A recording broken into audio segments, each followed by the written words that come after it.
Thank you, Rahul. I think 99.9% people in this room, they do understand English. लेकिन मैं हिंदी में बात करूंगा। तो पहला बदलाव तो यही है कि 5 स्टार होटल में एक बहुत फैंसी लंच के बीच में आज हम हिंदी में बात कर सकते हैं और आने वाले 5 वर्षों में आपको और ज़्यादा इस तरह की बातें और इस तरह के इवेंट्स देखने को मिलेंगे। अब आते हैं कि 5 साल में क्या बदलाव हो सकता है। मुझे लगता है आजकल एक्सप्रेस हाईवेज, एक्सप्रेसवेज की बहुत बात होती है।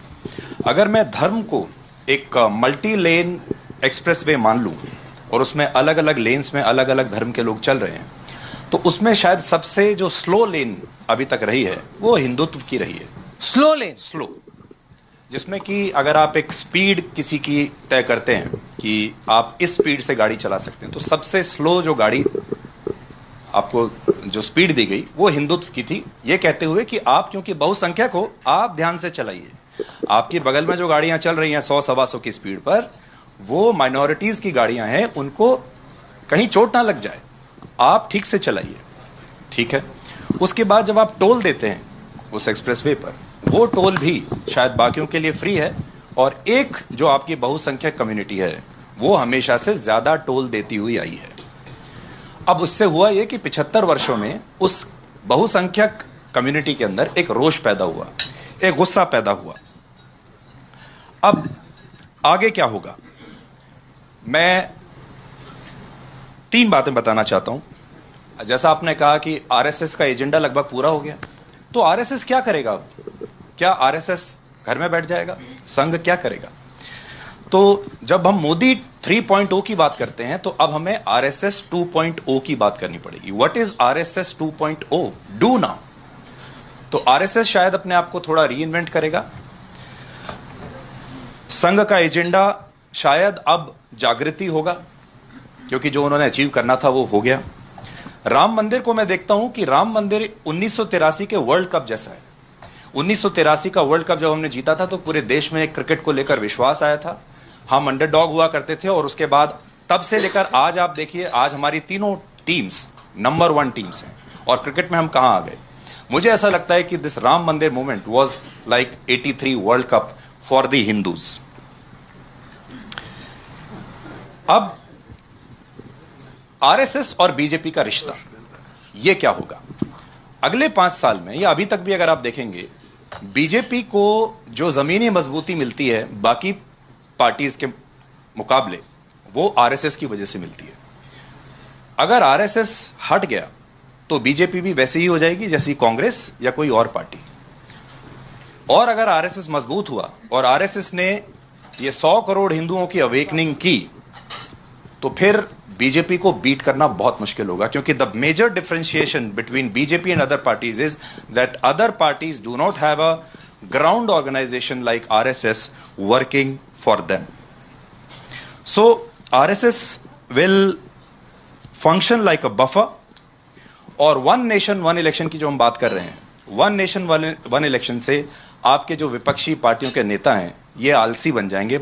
लोगों को शायद बुरा लगे, लेकिन ये आलसी बन जाएंगे, क्योंकि इनको हर साल 6 महीने में जो एक पावर का एक बूस्टर मिलता था पहले, कि आपने एक छोटा सा चुनाव जीत लिया, उसके बाद हवा बन गई, फिर किसी ने एक और छोटा चुनाव जीत लिया, वो हवा बन गई। वो 5 साल तक जो एक धैर्य चाहिए होता है राजनीति में, वो मुझे लगता है कि बहुत कम हमारे देश में ऐसे नेता और पार्टियां होंगी जो 5 साल बिना सत्ता के बाहर रह सकते हैं, या मे बी 10 या 15 साल भी बाहर रह सकते हैं। तो मुझे ऐसा लगा कि शायद बीजेपी हिंदुत्व को कलेक्टिवली एक अवेकनिंग का एक मोमेंट देकर अपनी तरफ करेगी। आरएसएस उसमें बहुत मदद करेगी। हमारे देश में मुसलमानों की एक्सक्लूसिव पार्टियां हैं, दलितों की एक्सक्लूसिव पार्टियां हैं, ओबीसीज की अलग से पार्टियां हैं जो सिर्फ इसी नाम पर वोट मांगती हैं। अगर ये सारे लोग एक हिंदू की तरह वोट देना शुरू कर देंगे तो बीजेपी का वोट शेयर आप समझ सकते हो कितना हो जाएगा। अगले 5 साल में इसकी कोशिश की जाएगी और शायद exclusive voting in the name of Hindutva शायद शुरू हो जाएगी।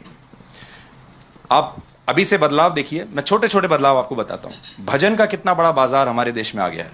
लोग भजन सुन रहे हैं, भजन सुपर हिट है। फिल्मों में जो बदलाव है आप देखिए, आज आपको 370 पर फिल्म देखने को मिल रही है, बस्तर पर फिल्म देखने को मिल रही है, केरला पर मिल रही है, कश्मीर पर मिल रही है, and all these films are doing extremely well.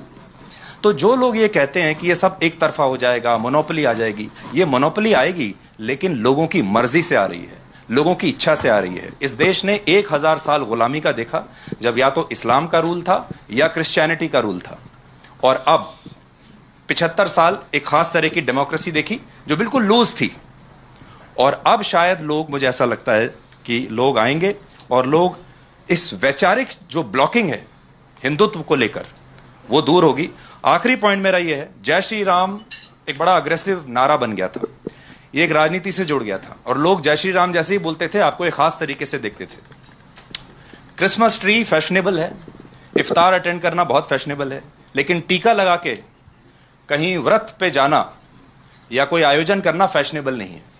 अब शायद लोग मंदिर के बाहर जाकर टीका लगा के रखेंगे, वो जो शर्मिंदगी है वो समाप्त हो जाएगी, और जय श्री राम के बाद जय सिया राम का नारा आएगा, which will be more inclusive, which would be softer, which will be applicable to all, और जिससे किसी को डर नहीं लगेगा। तो इसमें जो डर की बात है ना, कि ये जो जय श्री राम अगर बड़ा हो गया, या हिंदुत्व जो है अगर इकट्ठा हो गया, इस्लाम इकट्ठा हुआ, क्रिश्चियनिटी इकट्ठा हुआ, सिख इकट्ठे हुए, तो क्या हुआ? ये देश ऐसे ही चल रहा है, आज भी ऐसे ही चल रहा है। अगर ये हिंदू भी इकट्ठे हो गए तो ये किसी को मारने वाले नहीं है। अगर आप हमारा इतिहास देखेंगे तो हिंदुत्व जो है सबसे इंक्लूजन वाला धर्म रहा है।